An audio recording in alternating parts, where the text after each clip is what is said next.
This is Philadelphia Eagles Now by Chat Sports. My name is Chase Sr., bringing you some breaking news here on a Thursday. We've done a lot this week because there's been a lot of transactions by Howie Roseman and this football team and all teams in the NFL with cutting those rosters down to 53 players and adding to the practice squad. But speaking of this Birds roster, a lot of people have been saying that the Eagles need to trade for a physical running back or sign one out there on the open market. Is Trey Sermon that guy? Let's explore, because Philadelphia did just claim him, and they have added him to the 53-man roster. And what's interesting about this is if you rewind back to last week, according to ESPN's Adam Schefter, Philadelphia and San Francisco had actually discussed a trade for Trey Sermon. They couldn't come to an agreement on that deal. Trey Sermon had originally made the 49ers' 53-man roster. The 49ers elected to keep him on that. Then a day later, as they signed offensive lineman Blake Hance, they let go of Trey Sermon and cut him as part of that corresponding roster move to make room for Blake Hance on the roster. And the Eagles aren't going to have to release another player in order to make room for Trey Sermon to be on this team, and I expect him to be about RB4 and maybe get some carries in this Eagles offense as one of those physical downhill running backs. He certainly has that profile, but the thing with Trey Sermon is he hasn't really lived up or played like a 215-pound running back. And then ESPN's Adam Schefter saying that the Eagles don't have to release a player. They freed up that roster spot after that acquisition of trading away Jalen Reagor.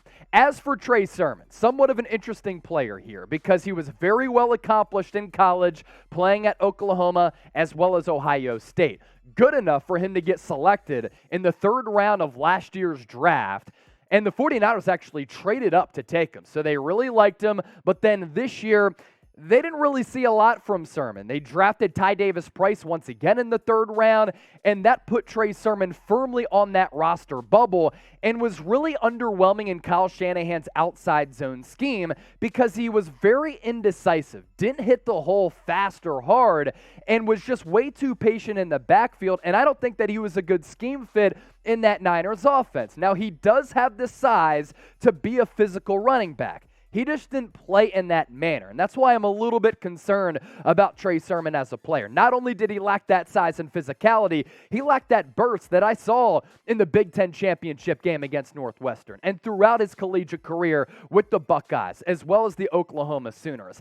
I do think, though, that Trey Sermon can find success with Philadelphia, unlike what he didn't do with San Francisco, if Philadelphia utilizes him well. And I think he's a better scheme fit with what Nick Sirianni wants to do, and it reminds me a little bit of an under-the-radar acquisition from last year and a couple of years ago when the Eagles brought this player in for the first time in Jordan Howard. Jordan Howard is a more physical running back as compared to Trey Sermon, but the Eagles use him as that straight-line runner where he doesn't have to use that lack of speed to get around the perimeter, and he doesn't have to dance in the backfield. He can just run in a north and south type of role. Then I think he could find success on this Eagles roster, and he might be able to be that short yardage back that the Eagles currently do not have with Miles Sanders, Kenneth Gainwell, and Boston Scott. So before we continue to break this down, and then coming up a little bit later, is a trade of Andre Dillard going to happen after the trade of Jalen Reagor? Want to hear from you right now in the comment section.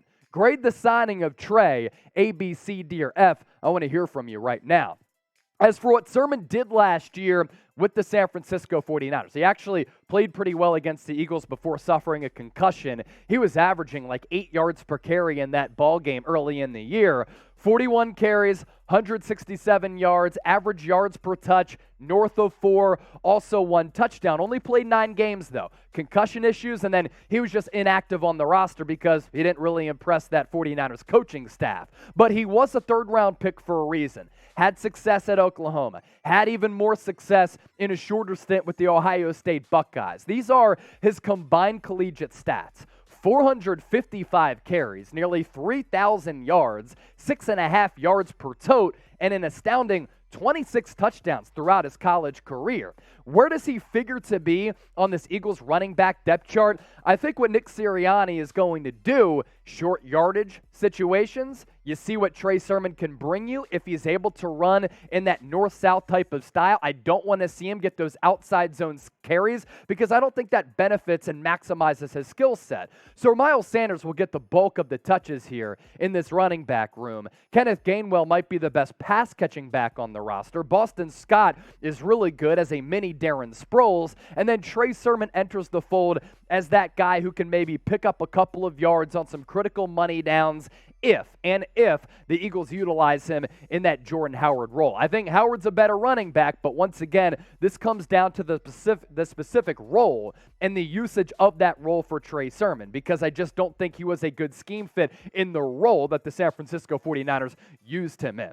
If you're subscribed to us here on Philadelphia Eagles Now, this is what I want you to do right now in the comment section. Show me that you're a diehard fan of the Birds and this channel as we continue to grow, as we approach 32,000 subscribers. My goal for the end of the season, 50,000 subscribers. Fly, Eagles, fly. Show everybody out there on the YouTube streets that Philadelphia Eagles Now, it's where it's at, and the city of Philadelphia, greatest fan base on the earth, by typing Real One in the comment section, and make sure you hit that red subscribe button down below for more videos like this with the best Eagles news, rumors, and analysis.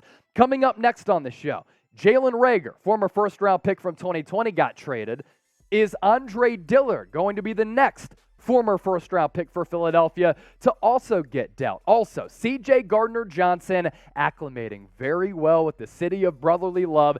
Didn't take him long to change that Twitter profile picture to him rocking the midnight green. Love to see it. And his press conference yesterday, it just reeked of swagger. We'll get to that coming up in a few moments. But first, today's show presented to you by our sportsbook partner, BetUS. All year, they're offering a 125% deposit bonus, and that deal applies for all first-time signups. All you have to do, it's very easy. Follow these steps. Utilize that link at the bottom of your screen, chatsports.com/EaglesBet, and then you enter the promo code Eagles125. You can bet on futures. You can bet on games. You can bet on the division and who wins the NFC East with the Cowboys and Eagles tied neck and neck. One more time, it's chatsports.com/EaglesBet, promo code Eagles125.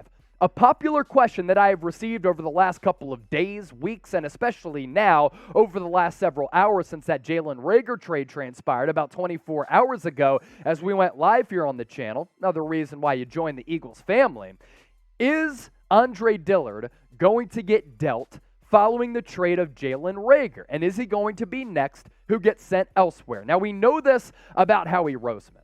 With Howie Roseman, anything is possible. He's one of the more active and aggressive general managers in the sport. Yes, he's whiffed on a lot of first-round picks. Yes, he's whiffed on some free agent acquisitions. This is what I respect about Howie Roseman.